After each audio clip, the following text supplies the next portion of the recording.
last and our eternal home. Under the shadow of thy throne, still may we dwell secure.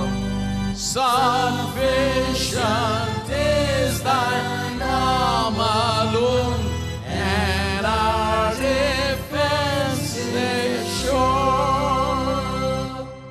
Before the hills in order stood, for earth received her frame.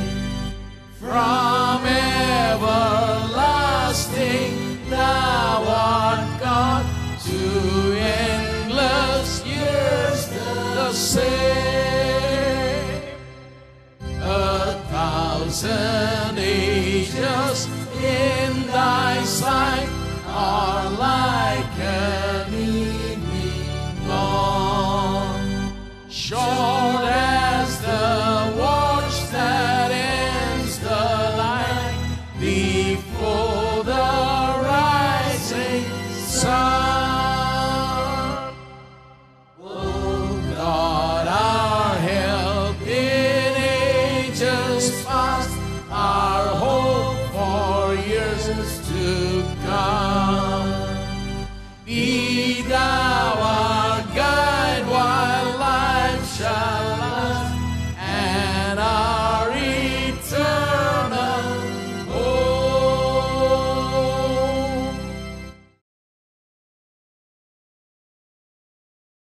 हमने विश्वासियों के अधिकार के बारे में सिखाना शुरू किया, या विश्वासी का अधिकार। इसे सही तरह से कहे, विश्वासी का अधिकार। ये प्रभु के वचन की शिक्षा है कि यीशु मनुष्य के रूप में आया, क्रूस पर गया, वहां मरा और सीधा नीचे नरक में गया, और वहां से बाहर आया और पिता के पास उठाया गया और पिता के दाहिने जा बैठा और वहां बैठा है, ताकि वो हमें उसके साथ वहां पर बैठा सके। यही सारा उद्देश्य था, केवल पाप माफ करने नहीं, केवल मरने के बाद स्वर्ग ले जाने के लिए नहीं, हमारा पूरा स्तर अब और सदा के लिए बदलने के लिए। जबकि यहां पृथ्वी पर है, आत्मिक रूप में हम उसके साथ बैठाए गए हैं, हम उसके साथ बैठे हैं, सारी प्रधानताएं, सारी सामर्थ और अधिकार के ऊपर में। ये सब हमारे पैरों के नीचे है, जैसे कि मसीह के पैरों के नीचे थे। सारा विचार बाइबल का है। छुटकारे का ये काम कलवरी की क्रूस पर, यह केवल हमारे पाप माफ करने या हमें स्वर्ग ले जाने के लिए नहीं, लेकिन छुटकारे का काम किया गया ताकि हमको वो अधिकार वापस मिले जो हम खो बैठे थे मनुष्य के रूप में, और इस पृथ्वी पर अधिकारी और राजा हो जाए, और इस पृथ्वी पर राज और अधिकार करे। यीशु मसीह में और उसके द्वारा मनुष्य को अधिकार दिया गया था, फलवंत हो, बहुगुणित हो, पृथ्वी को भर दो और इसे वश में कर लो। प्रभु ने कहा था, राजा हो जा, इस पृथ्वी पर राज कर, मैंने ये तुम्हें दी है। मनुष्य खो बैठा पाप के कारण, और छुटकारे ने इसे मनुष्य को वापस दिया। विश्वासी का अधिकार इसी के बारे में है। चलिए आज मैं आपको कुछ और वचन बताता हूं, और एक बार फिर हम विश्वासी का अधिकार देखें। कुलुसियों अध्याय 1 वचन 16 से 18। कुलुसियों 1 16 से 18। क्योंकि उसी से सारी वस्तुओं की सृष्टि हुई, स्वर्ग की या पृथ्वी की, देखी या अनदेखी, क्या सिंहासन, क्या प्रभुताएं, क्या प्रधानताएं, क्या अधिकार, सारी वस्तुएं उसी के द्वारा और उसी के लिए सृजी गई। वही सब वस्तुओं में प्रथम है, और सब वस्तुएं उसी में स्थिर रहती है। वही देह अर्थात कलीसिया का सिर है, वही आदि है और मरे हुए में से जी उठने में पहलोटा है, कि सब बातों में वो प्रधान ठहरे। अब पिछले हफ्ते मैंने आपको एक वचन बताया था, वो पाया जाता है मत्ती की किताब अध्याय 28 में, अगर आपको याद है, वचन 18, 19 और 20 और आगे, जहां यीशु ने कहा, उसके जी उठने के बाद उसने कहा, सारा अधिकार मुझे दिया गया, आकाश और पृथ्वी पर। किंग जेम्स वर्जन कहता है सारी सामर्थ मुझे दी गई, लेकिन इसका अर्थ अधिकार भी है। बहुत से दूसरे अनुवादों में सारा अधिकार मुझे दिया गया है आकाश और पृथ्वी पर, इसलिए जगत में जाकर प्रचार करो। अब यह पूरा विचार तो यही है। उसने क्यों कहा सारा अधिकार मुझे दिया गया, और फिर मुड़कर हमसे कहता है कि तुम सारे जगत में जाकर प्रचार करो, चेले बनाओ, लोगों को पिता, पुत्र और पवित्र आत्मा के नाम में बपतिस्मा दो। और फिर उन्हें सिखाओ और सब कुछ, मतलब जाकर लोगों को यीशु के पास लाओ, उन्हें बपतिस्मा दो और प्रभु की बातें मानना सिखाओ। वो ये कहता है, जैसे ही वो कहता है कि आकाश पृथ्वी का अधिकार दिया गया है, अब आपको इन लाइन के बीच पढ़ना होगा, इसलिए आपको पत्रियां पढ़नी चाहिए कि पत्रियों में क्या लिखा है, पत्रियां क्या कहती है, पौलुस क्या कहता है। यहां कुलुसियों में वो कहता है कि वो देह का सिर है। ये बात है जिसे हमने पिछले हफ्ते देखा था। वो सिर है, मसीह सिर है और हम देह हैं। वो देह का सिर है, उसका सिर ऊंचा उठाया गया और सारी सामर्थ, अधिकार और शक्ति और इन सारी चीजों के ऊपर, प्रधानताएं और सामर्थ के ऊपर, इन सारी चीजों पर, जब वो सिर सारी चीजों के ऊपर उठाया गया और उसे सारी चीजों पर अधिकार दिया गया, इसका अर्थ है कि देह भी उसी अधिकार के साथ में रखी गई है, उसी सामर्थ, अधिकार और स्तर पर उसके सिर के साथ। अगर सिर पिता परमेश्वर के दाहिने बैठा है, चर्च का सिर पिता परमेश्वर के दाहिने बैठा है, तो चर्च भी वहीं बैठा है। चर्च यानी आप, बिल्डिंग नहीं। चर्च यानी आप और मैं चर्च बनाते हैं, यानी वो सिर है और हम देह हैं। सिर का अधिकार देह का भी होता है। ऐसा नहीं कि सिर के पास अलग अधिकार और शरीर के पास अलग है। देह तो सच में सिर से अलग नहीं हो सकती है। सिर और देह तो बस एक ही व्यक्ति के हैं, वो एक हैं। इसलिए जब यीशु ने कहा सारा अधिकार मुझे दिया गया, तो वो कह रहा था सारा अधिकार आपको भी दिया गया है। यही इसका अर्थ है। इस तरह से तो उसने नहीं कहा, लेकिन पौलुस इसके बारे में कई बार बताता है। यीशु ने कहा सारा अधिकार मुझे दिया गया है। मनुष्य के रूप में कहता है, मनुष्य के रूप में आया, मनुष्य के प्रतिनिधि के रूप में उसने आकाश और पृथ्वी का सारा अधिकार पाया, मनुष्य के रूप में। और फिर वो कहता है सारा अधिकार मुझे दिया गया है। मतलब एक व्यक्ति ने इसे पाया तो सब ने इसे पाया है। अब तुम जाकर प्रचार करो, चेले बनाओ। यानी जब मैं प्रचार करता हूं, चेले बनाता हूं और सिखाता हूं, तो मैं उस अधिकार में जाता हूं जो मुझे दिया गया है प्रभु यीशु मसीह की मृत्यु, गाड़े जाने और पुनरुत्थान के द्वारा। जो अधिकार मसीह का है वो मेरा भी है। मसीह का अधिकार जो है वो मेरे पास भी है। मैं उसी जगह पर खड़ा हूं, उसी जगह पर, उसी सामर्थ के साथ जो यीशु के पास में है। वो सिर है, मैं देह हूं। हमारा अधिकार और सामर्थ समान है। अब यह अद्भुत है। अब चलिए कुछ और वचन देखते हैं। कुलुसियों अध्याय 2 वचन 9 से 10। कुलुसियों 2, 9 और 10। क्योंकि उसमें ईश्वरत्व की सारी परिपूर्णता सदैव वास करती थी, तुम उसी में भरपूर हो गए हो, जो सारी प्रधानता और अधिकार का शिरोमणि है। अगर वो सारी प्रधानता और अधिकार का शिरोमणि है, तो हम भी सारी प्रधानता और सामर्थ के ऊपर है। चलिए इसके साथ एक और वचन पढ़ते हैं जो हमने पिछले हफ्ते पढ़ा था। यह है इफिसियों अध्याय 1, और चलिए इसे पढ़ता हूं वचन 22 इंग्लिश भाषा में। अगर आप यहां पर बैठकर तमिल बाइबल पढ़ रहे हैं तो यह पाया जाता है वचन 20 में। अब यहां यह है वचन 21 में। सब प्रकार की प्रधानता और अधिकार और सामर्थ और प्रभुता पर, हर एक नाम के ऊपर, जो न केवल इस लोक में पर आने वाले लोक में भी लिया जाएगा। अब इसे संदर्भ में देखें। पौलुस चर्च के लिए प्रार्थना कर रहा है। वो बताता है मैं प्रार्थना कर रहा हूं, और वो बताता है कि क्या प्रार्थना करता है। चर्च के लिए क्या प्रार्थना करता है? वो ये प्रार्थना नहीं करता कि प्रभु इसकी ये जरूरत है, इसकी जरूरत पूरी कर प्रभु इसे नौकरी चाहिए, इसे पैसा चाहिए, इसे चंगाई चाहिए। वो ऐसी प्रार्थना नहीं करता। पौलुस की प्रार्थना सुनिए। वो कहता मैं प्रार्थना करता हूं कि तुम्हारी समझ की आंखें खुल जाए, ताकि तुम जानो कि यीशु मसीह के मारे जाने, गाड़े जाने और पुनरुत्थान से क्या हुआ। परमेश्वर ने जब कलवरी के क्रूस पर उसे मारा और उसके ऊपर आपके पाप डाल दिए और उसे वहां मार दिया। जब वो मरा और जब वो नरक में चला गया और बाहर आया और पिता के पास गया, तो आपको क्या हुआ? आपकी समझ की आंखें खुल जाए कि आप देखें और समझ ले। वो कहता है मैं यही प्रार्थना करता हूं, क्योंकि जब कोई ये समझता है तो सारी जरूरतें पूरी होगी। अगर कोई इसे समझता है तो जानता है कि कैसे ले जो उसका है। विश्वासियों में यही समस्या है। ऐसा नहीं कि प्रभु ने आकर उनकी जरूरत पूरी करनी चाहिए। प्रभु ने पहले प्रयोजन किया है। वो नहीं जानते कि कहां खड़े हैं, वो नहीं जानते कि उनके पास क्या है, नहीं जानते कि वो कौन है। यानी समझ की आंखें खुलनी चाहिए। इस संबंध में वो कहता है सारी प्रधानताएं, अधिकार, सामर्थ और प्रभुता के ऊपर और हर एक नाम पर जो लिया जाएगा, न केवल इस युग में लेकिन आने वाले युग में भी, और वो सब कुछ उसके पैरों के नीचे रखता है। बताता है परमेश्वर ने यीशु को कहां रखा? उसे मुर्दों में से जिलाने पर। सारी प्रधानताएं, अधिकार, सामर्थ और प्रभुता के बहुत ऊपर और हर नाम पर, सब उसके पैरों के नीचे रखा। सब लोग कहें उसके पैरों के नीचे। अब बहुत से विश्वासी नहीं समझते वो कहां है। यही समस्या है विश्वासियों में, जैसे मैंने बताया पिछली बार, कि वो उसके पैरों को थामे हैं। कहते हैं खैर मैं उसके पैरों पर हूं, मैं उसके पैरों को थामे हुए हूं, उसके पैरों पर हूं। चलिए मैं आपको पढ़कर बताता हूं कौन पैरों के नीचे है। पैरों के नीचे प्रधानताएं, अधिकार, सामर्थ और प्रभुता है। सारी दुष्टात्माएं हैं, आप नहीं। तो प्रभु इसके बारे में आपको प्रकाशन दे। आप उसके पैर थामने के लिए नहीं, आप देह हैं, वो सिर है।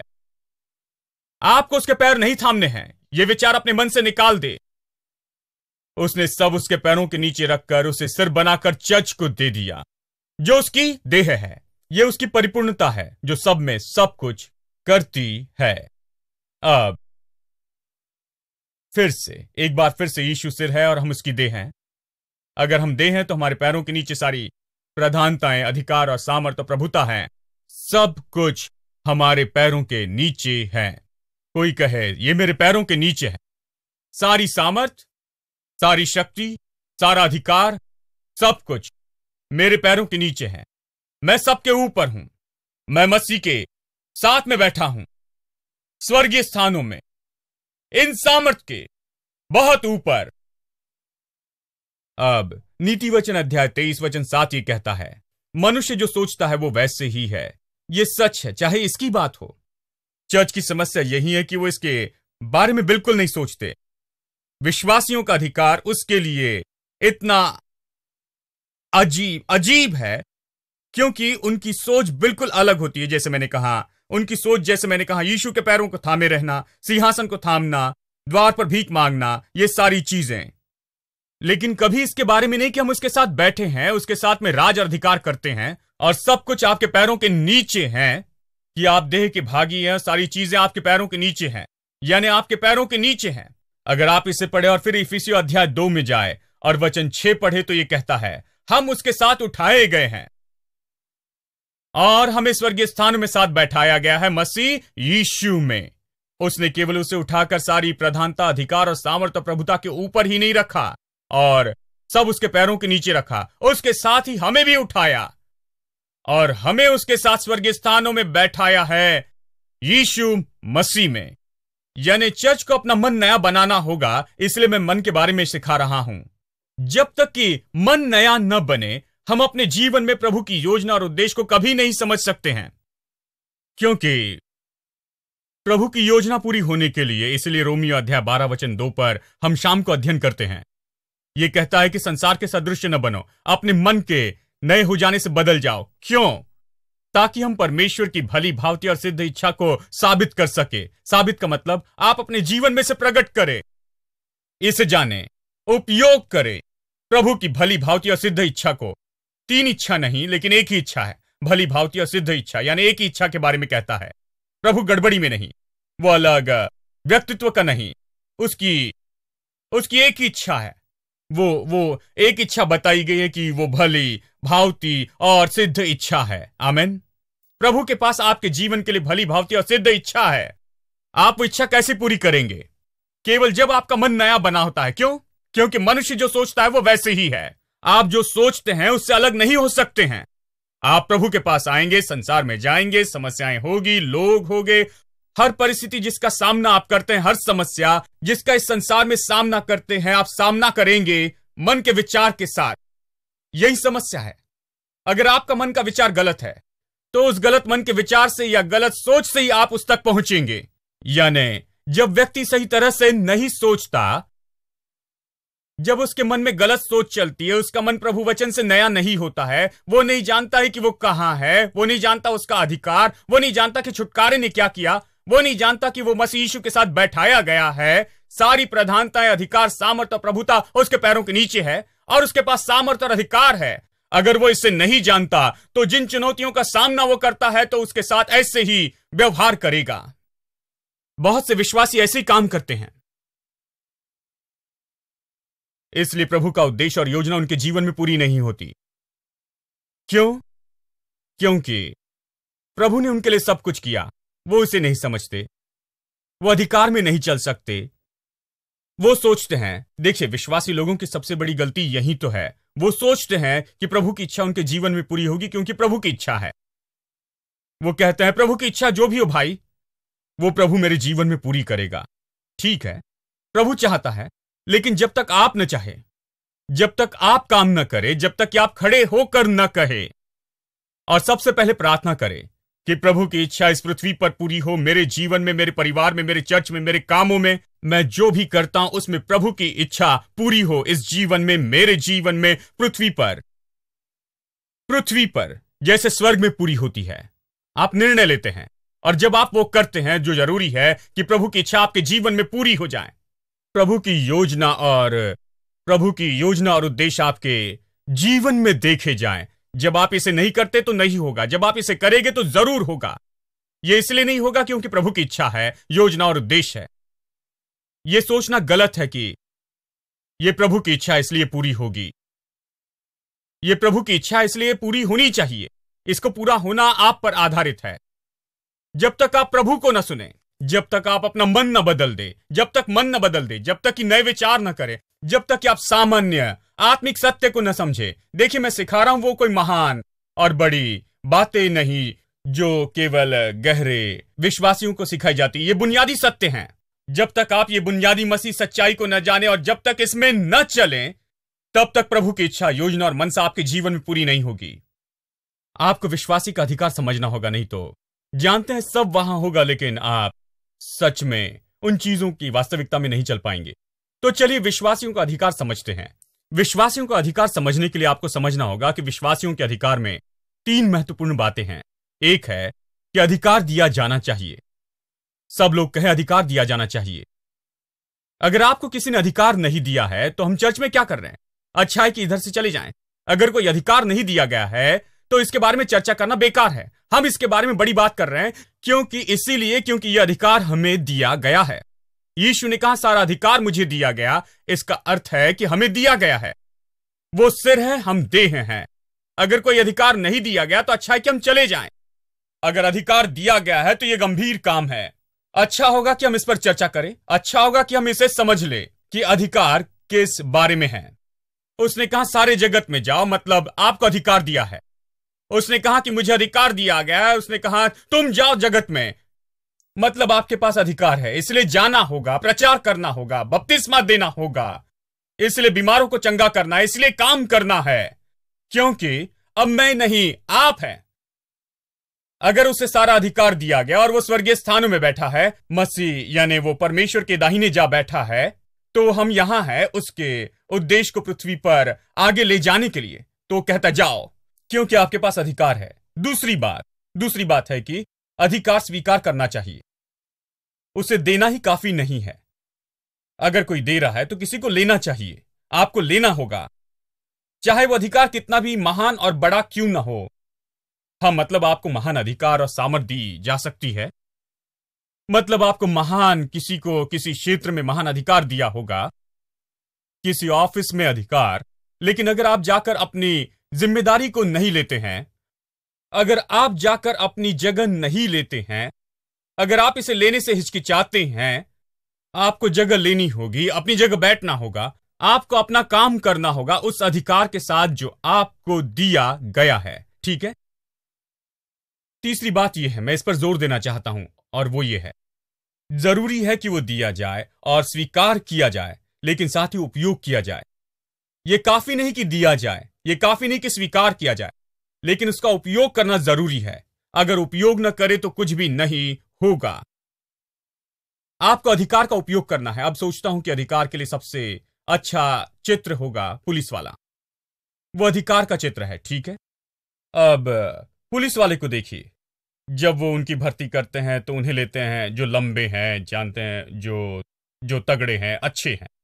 लेकिन उनमें से कुछ लोग पुलिस में भर्ती होने के बाद मोटे हो जाते हैं। उनमें से कुछ बहुत दुबले पतले होते हैं और उतने अच्छे नहीं होते। मतलब वो ज्वाइन करते हैं तो उन्हें मूंछों के लिए अलाउंस दिया जाता है। बड़ी मूंछें हैं तो स्पेशल अलाउंस मिलता है, जानते हैं, मैंने ये सुना है। क्योंकि वो चाहते हैं कि पुलिस वालों का आदर हो। वो चाहते हैं कि वो अच्छे दिखे और अधिकारी के रूप में दिखे, और उन पर यूनिफॉर्म रखे जाते हैं। देखिए, जैसे तमिलनाडु पुलिस सर्विस बैच लगाया जाता है और अधिकार के सारे चिन्ह वहां होते हैं, यूनिफॉर्म, कैप, सामर्थ, सारी सरकार उनके पीछे होती है। वो बाहर जाकर सरकार के लिए काम कर सकते हैं, अपनी ड्यूटी करते हैं कि उन्हें अधीनता में लेकर आए जो कानून तोड़ते हैं और अरेस्ट करे और सब ठीक करे और जब भी जरूरत होती एक्शन ले और काम करें। उन्हें अधिकार दिया गया है, उन्हें अधिकार लेना है। अब कुछ लोग इसे लेते हैं और कुछ लोग इसे नहीं लेते हैं। कुछ लोग केवल लेते हैं यूनिफॉर्म, लेकिन कभी सच में अधिकार का उपयोग नहीं करते, ठीक है। लेकिन कुछ लोग अपने अधिकार का उपयोग करते हैं बहुत गंभीरता से। मैंने एक भाई को देखा, मतलब एक जगह रेड गिरी थी, मुझे लगता है उस जगह शराब पीना मना था, बड़ी रेड गिरी और उन सब लोगों को बाहर लाया गया। वहां पुलिस वाले खड़े थे, गाड़ी में भर रहे थे उन्हें, जो वहां शराब पीते हुए पकड़े गए।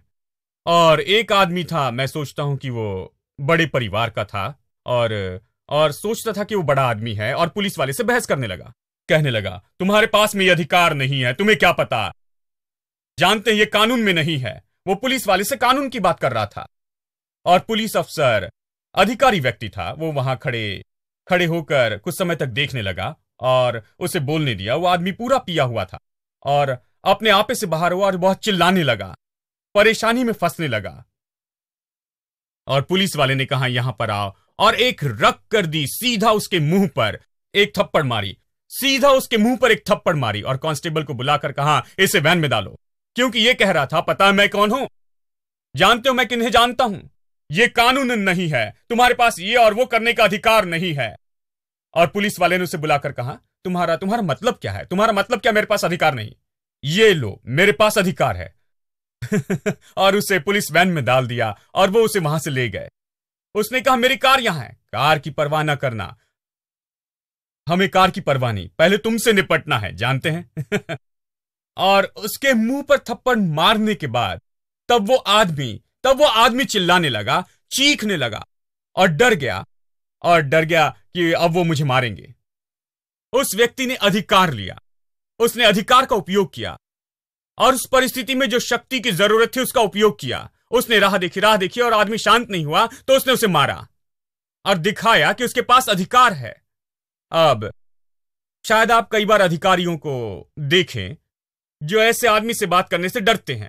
वो कहते हैं पता मैं कैसे जानता हूं, मैं इसे जानता हूं, वो मेरे अंकल है, वो मेरे ससुर हैं। इस तरह कहते। और वो आदमी, यूनिफॉर्म पहने हुए आदमी सोचता है क्यों परेशानी ले, ये आदमी शायद उन्हें जानता होगा तो क्यों परेशान करें, और शायद वो अधिकार का उपयोग न करें, हालांकि उसका उपयोग करना उनके लिए सही होगा। उसके पास अधिकार है कि उसका उपयोग करे, अधिकार का उपयोग किया जाना चाहिए। अगर उपयोग ना हो तो कितना भी बड़ा अधिकार हो उसका कोई फायदा नहीं। और इसीलिए मैंने आपके सामने एक वचन पढ़ा था, मत्ती की किताब अध्याय 16 वचन 18 कि जो कुछ तुम इस पृथ्वी पर बांधते हो वो स्वर्ग में बंधेगा और जो इस पृथ्वी पर खोलोगे वो स्वर्ग में खुलेगा। बहुत कम लोग इसे समझते हैं। मुझे याद है जब मैं नया विश्वासी था, मैं इसे नहीं समझ पाया। मैंने कहा प्रभु ये क्या है, मैं इसे पढ़ता नहीं समझ पाया तो ठीक है आगे बढ़ जाता। बाइबल ऐसी है, चीजों से भरी है जिसे नहीं समझ सकते, मैंने सोचा। लेकिन तब एक महान सच्चाई जो मैंने समझी वो ये है, मैं बांध सकता हूं और खोल सकता हूं, केवल मैं ही नहीं, लेकिन मुझे बांधना ही होगा। प्रभु ने मुझे अधिकार दिया एक पुलिस वाले के जैसे, उसका काम करने के लिए मैं यहां इस धरती पर हूं। मुझे अधिकार दिया गया है, मुझे आत्मिक अधिकार दिया गया है ताकि मैं प्रभु के राज्य की ओर से खड़ा रहूं, अधिकार पाए व्यक्ति के रूप में, और स्वर्ग मेरे पीछे होगा जब मैं अधिकार का उपयोग करता हूं। यह इस वचन का अर्थ है। I know He's rescued my soul. His blood has covered my sin. I believe. My shame is taken away. My pain is healed in His name. I believe.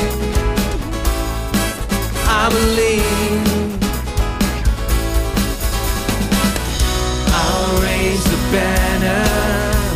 Oh, my Lord has come to the grave. My Redeemer lives. My Redeemer